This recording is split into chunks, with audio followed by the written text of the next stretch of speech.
Hi guys, I really hope you're all well. Welcome back, or welcome to my channel if you are new. Today I wanted to come at you with a pretty huge romance haul because I'm just in the romance mood, you guys. I'm always in the romance mood, let's face it, but especially at the moment I'm just wanting to embrace all things romance, fantasy romance, dark romance, taboo romance, the whole shebang. So I have a huge haul today. I'm not even gonna ramble for my intro for once. We're just gonna get straight into it and talk about the books, and also my camera battery might be depleting a little bit. First off, we actually have the entirety of, oh my god, I'm gonna drop these books. We have the entirety of the Zodiac Academy books. So this is 7 books plus a novella as well that I'm going to show you, but it's in a different pile. So we have The Awakening, which I've already read. I gave 5 out of 5 stars. We have Ruthless Fae, which I've already read and gave 5 out of 5 stars. You'll see a theme here. We have The Reckoning, which I've already read and gave 4 out of 5 stars. And we have Shadow Princess, which I've already read and gave 5 out of 5 stars. So as you can probably tell, this series has had me in a chokehold recently. I'm going to deviate slightly from this series because I'm going away and I don't want to be taking these heavy books with me. And also there are 2 companion series, The Ruthless Boys of the Zodiac and Darkmoor Penitentiary, that are set obviously in the same universe with interlinking characters and plot points.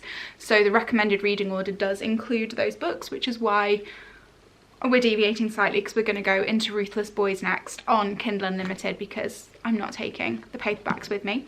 But I do also have number 5, which is Cursed Fates, which I haven't read yet, obviously.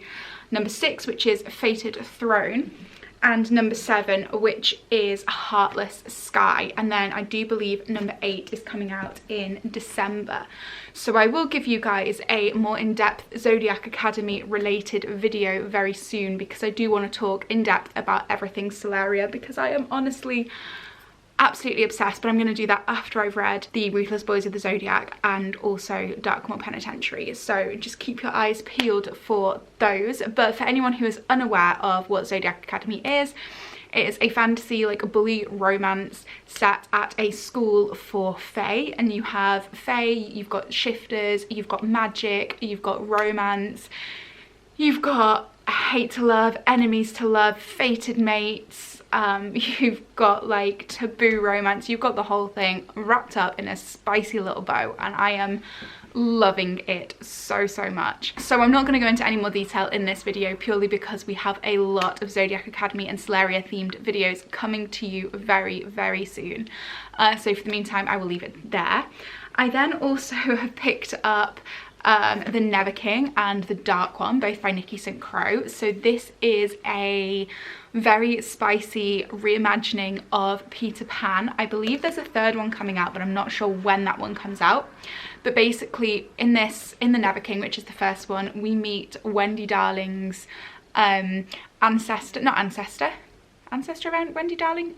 descendant. And she's called Winnie, and on her 18th birthday her mum warns her that Peter Pan is going to come for her and take her to Neverland, and then when she returns she will never be the same. And this is because historically on every single Darling girl's 18th birthday, Peter Pan has whisked them away to Neverland in search of something. I'm not going to give away what it is in case you want to read the books, but basically he believes that the Darlings are complicit in hiding what it is that he is looking for.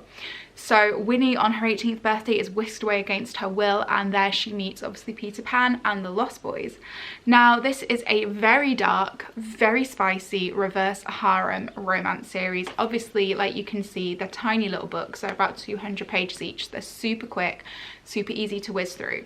I have seen some criticism online that suggests that it would be better if they were bound up in just all one book, and honestly I do agree with that. It does seem a little bit wasteful to have them as 3 separate books, because realistically it would work really well as just one whole story. Either way, they're enjoyable. I'm having a fun old time, and I do recommend, if you like kind of spicy reverse harem romances, to definitely pick these up, especially if you're in the mood for something that's just very quick and very easy to read.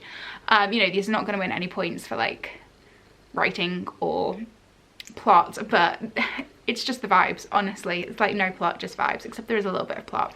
I would say the first book is definitely less plot and more spice. This one, you definitely have more of a story to it, and I think potentially when the 3rd one comes out we'll then start to get, you know, more plot and just a little bit better storytelling. But ultimately I've enjoyed them so far. It's really hard to talk about them because they're so short without giving away spoilers, so I'm going to leave it there, but I certainly recommend you guys picking these up.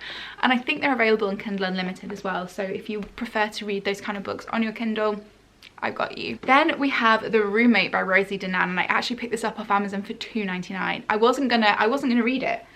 I was literally not at all bothered about reading this book. I kept seeing it all over TikTok and I was like, no, it's gonna be a bit too cutesy for me, I'm not really feeling it. And then I saw someone else's TikTok basically describing what the plot's actually about, and I was like, oh, okay, this has maybe got a little bit more to it than I thought.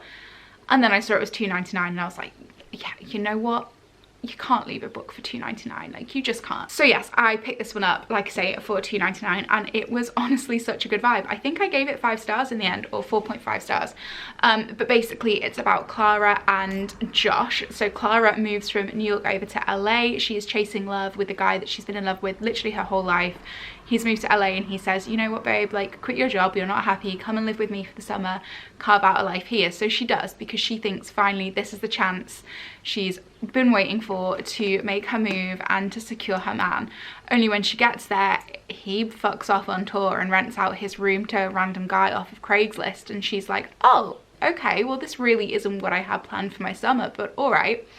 So she moves in and everything's going well with Josh until she finds out that he's a porn star, and she's never actually encountered anybody like that before. So of course, naturally, she does some research and he walks in on her watching one of his porn videos. That scene is pretty good, pretty good. So they end up making basically a life-changing decision together and entering into a fantastic partnership. I don't really want to say any more and risk giving it away, but this is brilliant, like rom-com vibes with more spice than you would have expected from it based upon the cover. And I actually really enjoyed this. I think I whizzed through it in about 48 hours. So if you're again looking for a quick, light-hearted read, I highly recommend this one. It's wonderful. It's also very sex positive and very like pro-sex work in terms of, you know,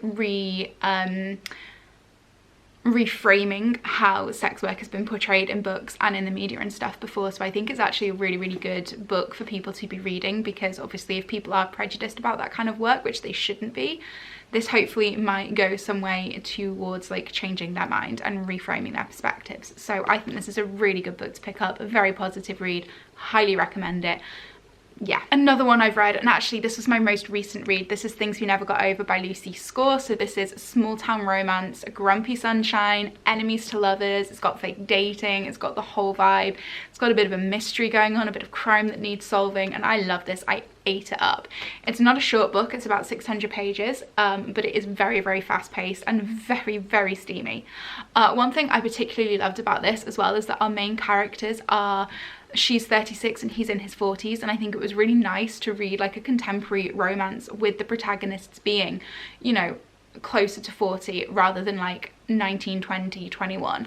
It was just really satisfying to read a woman who is single and who meets somebody at the age of 36 and her not be faced with any of those stereotypes of like, oh, you know, time's ticking, biological clock, there must be something wrong with you if you've not met a guy. Like that was so refreshing, and as somebody who's 30 and single, it was very much needed. So I really enjoyed this book. I found it reaffirming in quite a lot of ways. There was also some bits of it that did upset me. There's mentions of like addiction and stuff in there, and there's some bits that I found personally quite triggering, but nothing kind of like major in terms of trigger warnings, just like my personal life experiences. But yeah, I really like this, and I definitely recommend it if you're looking for a small town romance vibe this summer. Speaking of small town romances, I actually have a few more to talk through here. So another one that I've read already is Juniper Hill by, oh no, it's not Juniper Hill, sorry, it's Indigo Ridge by Daphne Perry. This is book 1 of the Edens. I also have Juniper Hill here, and then also the novella Christmas in Quincy as well. So this is everything that's been released for the Eden series so far, and then there's also Garnet Flats, I think it's called, which is coming out in July. So these are all standalone romances. You can read them all separately, but I'm assuming you will kind of like have cameos from other characters kind of like filtering through, so it may be worth reading them in order just so that, you know, you don't accidentally get spoiled for what is going to happen in future books. But we start off, I think actually technically, with the novella, which I haven't read because it only arrived today, and then you have Indigo Ridge, which is Winslow and Griffin, and this one has some like murder mystery vibes. This one is enemies to lovers, and like I say, it's small town romance set in Quincy, Montana. And then this one is Memphis and Knox, and this one I think is going to be at Grumpy Sunshine. I haven't read this one yet, but we do kind of meet Memphis at the end of Indigo Ridge. So very excited to get to Juniper Hill. It's actually next on my TBR along with Christmas and Quincy. Very, very excited to read these. I am loving small town romance books at the moment. I just find them dead wholesome, and just, yeah, I love the community vibe to them as well as just the actual romance itself, and I find small town America fascinating, so I think that's another reason why I particularly enjoy them. But yeah, really, really love these. Definitely recommend them. These are my first Stephanie Perry reads, and I'm certainly going to pick up some more of her series because I've really enjoyed them so far, and I have heard that most of her series are on Kindle Unlimited for the summer. So if you're wanting to delve into Stephanie Perry and you have Kindle Unlimited, this is the time to do it. Again, on the small town romance train, we have The Confidence of Wildflowers by Macaulay Smeltzer. I'm pretty sure this is a small town romance. I'm pretty sure this is also an age gap romance. I haven't read it yet, but I've seen this everywhere, and I've seen people saying this is very emotional, and there's a lot of things that happen in this that are quite triggering, so definitely look up the trigger warnings before you pick it up if it's something that you think you're going to struggle with. But yeah, the age gap is she's 18, he's 31. He has a son, and I think maybe he's the neighbor. I think, I'm not sure. I literally know very, very little about this. I've just kind of like picked it up based upon everybody else's reactions to it, and also the fact that I had really bad FOMO because I wasn't reading it. So yeah, the sequel of this is also out as well. I can't remember what that one's called, The Resurrection of Wildflowers maybe. So if this is good, I will be picking that one up too. Okay, another novella here. We have a Zodiac Academy novella. I think this is actually technically Zodiac Academy 0, like it's set before the first book, but I've seen people say on the recommended reading order that it's kind of, you really need some of the world building and stuff to be able to properly appreciate this, so they said to read it like after the second one. I'm reading it after the fourth one, so go me. But this is Origins of an Academy Bully, and I think this is Orion and Darius and what happens with some of like the dark magic. So yeah, I'm stoked to read this. It's only teeny. This was like £4. But the only thing I will say about this series is if you buy it in physical copy, it is very expensive. Like this is £4 and I don't mind paying that because like it's £4, but the rest of the paperbacks are literally like 20 odd pounds, and it does get expensive. I mean, I've bought them like over the course of a few months. If you're buying them in one go, it's like basically £100 worth of books, so just bear that in mind. Then moving far away from the small town romance vibes, we have The Obsession by Nikki Sloan, which is the second book in the Filthy Rich American series, which is an incredibly spicy series, and it follows a very kind of like exclusive community in America, and this community is kind of presided over by the owner of like a huge corporation, and a lot of the people that are living in this community are on the board and like vice presidents and all that kind of stuff.